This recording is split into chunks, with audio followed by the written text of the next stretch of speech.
TVJ, may matinding announcement, at may pangako din. Ano kaya ito? Lakas ng Itbulaga muling naramdaman. Itbulaga, opening palang pasabog na.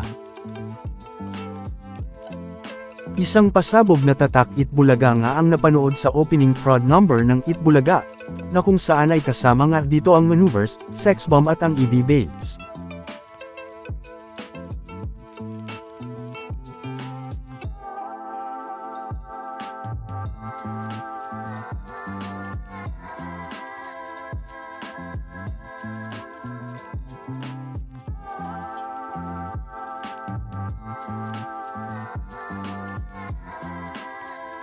Ngayong Sabado din August 2, ay napanood na rin nga ang mga naglaban, sa Grand Finals sa kategory naman na Classic Female Clones. At dahil bagong mga Grand Finalists ang maglalaban, ay bago din ang mga judges dito.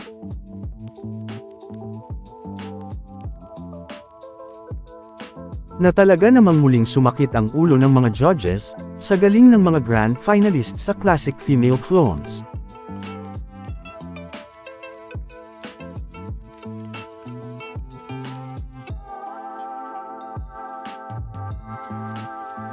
At syempre, gaya noong pangalawang Grand Finals ng The Clones, ay muling may nakasamang mga score tabulator ang mga Dabarkads dito. Nakumulekta nga ng mga scores ng mga judges.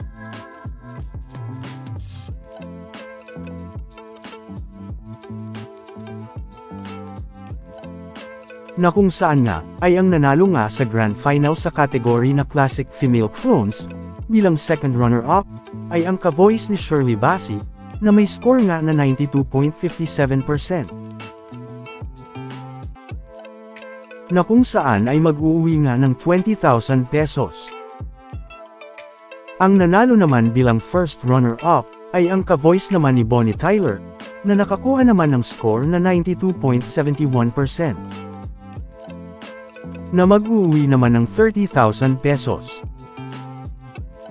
At ang nanalo namang grand winner sa kategory na Classic Female Clones, na mag-uuwi naman ng 50,000 pesos, ay ang ka-voice ni Karen Carpenter, na nakakuha naman nga ng score na 96.43%. Na kahit nga ang mga judges ay makikitang natuwa dito.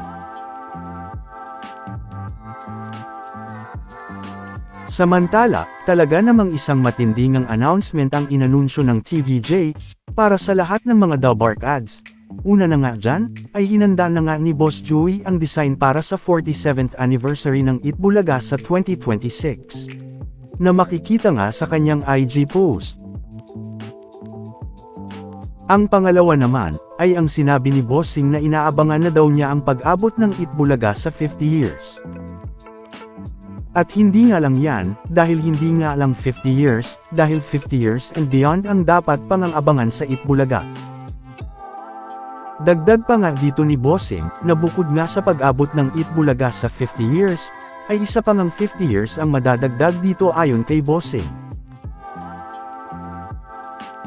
Kaya naman sa opening nga ng Itbulaga noong August 1, ay ang sinabi nga dito ni Dabarkads Ryan, ay 46 down, forever to go. Dahil hindi nga lang ang 50 years ang dapat abangan sa Itbulaga, ganun na rin nga ang road to forever. Sabi nga ng Itbulaga, hanggat may bata may Itbulaga. Kaya naman, pangako nga dito ni Boss Joey sa mga solid at legit Dabarkads, na hanggat malakas daw sila, ay patuloy silang magpapasaya sa Itbulaga, hanggang sa ang mga kaapo-apuhan na nila ang magpatuloy nito.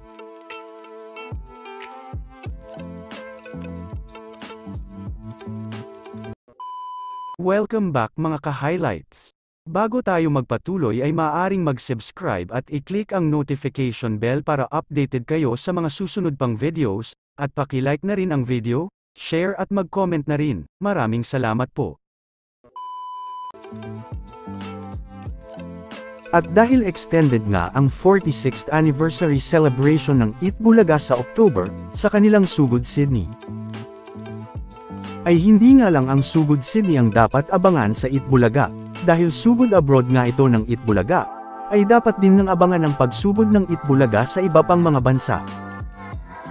Sa katunayan nga, ay ito nga ang sinabi ni Bossing sa kanyang interview sa News 5, na kung saan, ay ayon nga kay Bossing, ay hindi nga lang daw ang pagsugod nila sa Sydney ang dapat abangan, dahil marami pa nga daw ang mga bansang susugurin nila, para magpasaya at magbigay ng mga sorpresa.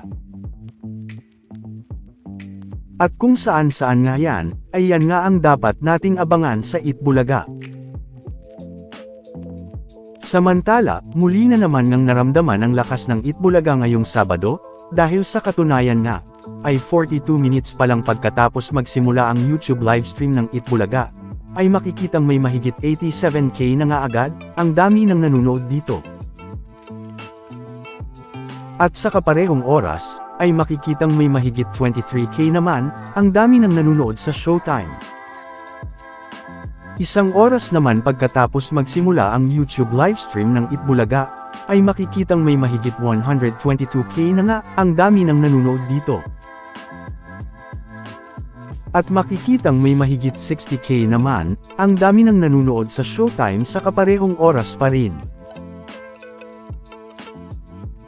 2 oras naman pagkatapos magsimula ang YouTube livestream ng Itbulaga, ay makikitang may mahigit 162k na nga, ang dami ng nanonood dito. At sa kaparehong oras, ay makikitang may mahigit 83k, ang dami naman ng nanonood sa YouTube livestream ng Showtime. Pero hindi pa nga natapos dyan, dahil mahigit 2 oras naman pagkatapos magsimula ang YouTube livestream ng Itbulaga, ay makikitang umabot na nga ng mahigit 167k, ang dami ng nanonood sa YouTube livestream ng Itbulaga. At sa kaparehong oras pa rin, ay makikitang may mahigit 77k naman, ang dami ng nanonood sa YouTube livestream ng Showtime.